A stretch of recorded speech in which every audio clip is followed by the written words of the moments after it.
France के राष्ट्रपति Emmanuel Macron चर्चा में हैं। वजह है उनकी पत्नी ब्रिजिट मैक्रों के साथ उनका रिश्ता, जिसे लेकर कई तरह की बातें चल रही हैं। दरअसल इस पूरी चर्चा की शुरुआत मैक्रों के दक्षिण पूर्व एशिया दौरे के साथ हुई।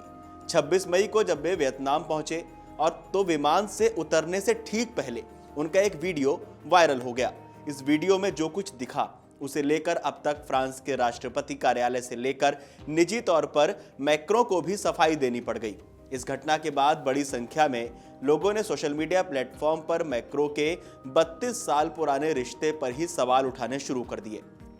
ऐसे में ये जानना अहम है कि आखिर इमैनुअल मैक्रों के साथ हालिया घटना क्या हुई है, जिससे उनके और उनकी पत्नी ब्रिजिट मैक्रों के रिश्ते को लेकर सवाल उठाए जा रहे हैं। दोनों का रिश्ता कितना पुराना है? इमैनुअल मैक्रों ने आखिर कैसे अपने प्रेम में आमतौर पर उदारवादी माने जाने वाली फ्रांस की पारिवारिक व्यवस्था में वो कर दिखाया जो उस दौरान आम नहीं था? इसके अलावा कैसे इमैनुअल ने 15 साल की उम्र में हुए प्यार को अब तक बरकरार रखा है? तो चलिए लगाते हैं दूरबीन और जानते हैं सभी सवालों के जवाब। पहले जानते हैं कि क्या है हालिया स्लैपगेट स्कैंडल। मैक्रो दंपत्ति सोमवार यानी 26 मई को वियतनाम पहुंचे। जब उनका विमान यहां एयरपोर्ट पर लैंड हुआ तो यूनिफॉर्म पहने एक व्यक्ति दरवाजा खोलता है। इसी दौरान लिए गए एक वीडियो में देखा जा सकता है कि विमान से उतरने से पहले एक महिला का हाथ लाल जैकेट में अचानक सामने आते हैं और राष्ट्रपति मैक्रों के चेहरे को हल्का धक्का देते हैं। एक हाथ उनके मुंह और नाक पर होता है, दूसरा उनके जबड़े पर। इस अप्रत्याशित हरकत से मैक्रों थोड़ा चौंक जाते हैं और पीछे हटते हैं। एक वायरल वीडियो में दिखाया गया है कि मैक्रों धक्का दिए जाने के बाद बाहर मौजूद कैमरों को देख लेते हैं और असहज होने के बावजूद मुस्कुराकर हाथ हिलाते हैं। इसके बाद दोनों पति पत्नी सीढ़ियों से नीचे आते हैं। हालांकि इमैनुअल मैक्रों की तरफ से आगे बढ़ाए गए हाथ को ब्रिजिट पकड़ने से इनकार करती देखी जा सकती है। सोशल मीडिया पर इस घटना को स्लैपगेट स्कैंडल करार दिया जा रहा है। हालांकि इसका वीडियो वायरल होने के बाद फ्रांस के राष्ट्रपति भवन एलिसी पैलेस ने सफाई जारी की। उन्होंने इसे कोई विवाद नहीं बल्कि एक निजी मजाकिया पल बताया। घटना के बाद मीडिया से बात करते हुए राष्ट्रपति मैक्रों ने कहा कि मैं और मेरी पत्नी झगड़ रहे थे। हालांकि ये बहस कम मजाक ज्यादा था। हम बस मजाक कर रहे थे। मैं आश्चर्यचकित था। इस घटना के बाद इमैनुअल मैक्रों और ब्रिजिट का रिश्ता एक बार फिर लाइमलाइट में है। दरअसल दोनों के रिश्ते की शुरुआत ही अपने आप में हमेशा से एक चर्चा का विषय रहा है। ब्रिजिट ने इमैनुअल के साथ रिश्ते की पुरानी कहानी अपनी आत्मकथा में भी बताई है। साथ ही अपने संबंधों को लेकर कुछ अहम राज भी खोले हैं। आइए जानते हैं कि ये कहानी क्या है। साल 1993 में 15 साल के इमैनुअल मैक्रों ने जब फ्रांस के लॉ प्रोविडेंस स्कूल में एडमिशन लिया तो यहाँ उनकी मुलाकात एम.ए. ऑजियर से हुई। तब उनका नाम ब्रिजिट नहीं था। ब्रिजिट की उम्र उस दौरान 39 साल थी।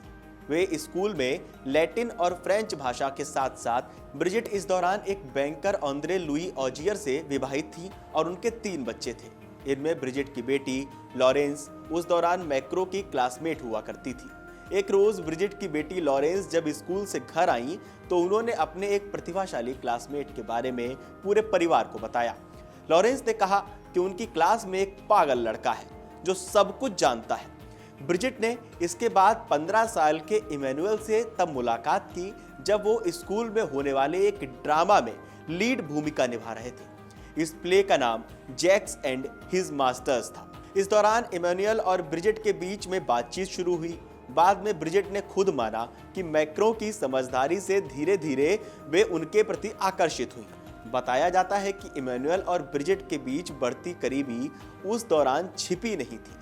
जिस ड्रामा के लिए दोनों ने साथ में काम किया था उसके अंत में इमैनुअल ने अपनी डांस टीचर को गाल पर किस किया। इसके बाद उनका रिश्ता खुलकर सामने आ गया। इस रिश्ते के बारे में जब इमैनुअल के माता पिता को पता चला तो उन्होंने कथित तौर पर बेटे को पेरिस भेजने का फैसला किया। हालांकि मैक्रों इसके लिए तैयार नहीं थे। ब्रिजिट ने बाद में 17 साल के इमैनुअल को पेरिस जाकर अपनी पढ़ाई पूरी करने के लिए मनाया। मैक्रों इसके लिए तैयार हो गए। हालांकि जाने से पहले उन्होंने ब्रिजिट से वादा किया कि चाहे कुछ भी हो जाए, एक दिन मैं तुमसे शादी करूंगा। ब्रिजिट ने अपनी आत्मकथा में भी इसका जिक्र किया है। ब्रिजिट की किताब का नाम Brigitte Macron the liberated women है। इसमें बताया गया है कि इमैनुअल ने कभी 300 पन्नों का एक उपन्यास टाइप किया था। बताया गया है कि वो एक साहसी और कामुक उपन्यास था। मैक्रो परिवार के रिश्तेदारों के मुताबिक बेशक इसमें नाम असल नहीं थे, लेकिन ये उसी बारे में था जो इमैनुअल उस समय महसूस कर रहे थे और उसे बताना चाहते थे। मुश्किलों में लगातार साथ रहे हैं इमैनुअल और ब्रिजिट। राजनीतिक दुनिया में मैक्रो की सलाहकार की भूमिका निभाई। इमैनुअल की समझदारी और जानकारी को लेकर राजनीतिक गलियारों में भी उनके प्रशंसकों की कमी नहीं है। शादी के बाद इमैनुअल ने अपनी राजनीति में आने के सपने को पूरा करने की कोशिश शुरू कर दी। इसमें ब्रिजिट ने भी उनका साथ दिया और टीचर के तौर पर अपनी नौकरी छोड़ दी। तब इमैनुअल 2014 में राष्ट्रपति फ्रांसवा ओलांद की सरकार में वित्त मंत्री बने और ब्रिजिट उनकी सलाहकार रही। राष्ट्रपति चुनाव अभियान में मैक्रो की ढाल रही ब्रिजिट फ्रांस में 2017 के राष्ट्रपति चुनाव में उम्मीदवारी का ऐलान करने के बाद से ही इमैनुअल मैक्रो लगातार राजनीतिक दलों के निशाने पर आने लगे। इस दौरान एक अफवाह उड़ी कि इमैनुअल समलैंगिक हैं और ब्रिजिट सिर्फ उन्हें कवर अप देने के लिए हैं। मैक्रो ने इन दावों को खारिज कर दिया।